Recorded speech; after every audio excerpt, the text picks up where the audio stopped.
Welcome to English in a Minute. Whitewash is a liquid used for painting things, like walls and fences. Whitewash. Okay, the boss just told me the company is only cutting a few jobs. She said not to worry. How is that supposed to make me feel better? Steve just got fired today. But she said the company is fine. Sounds like she's trying to whitewash the problem. When you whitewash something, you cover its natural condition with whiteness. Whitewash can make surfaces look clean.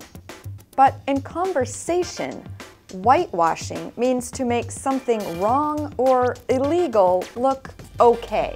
It is a way of hiding a truth or covering up unpleasant facts. And that's English in a Minute.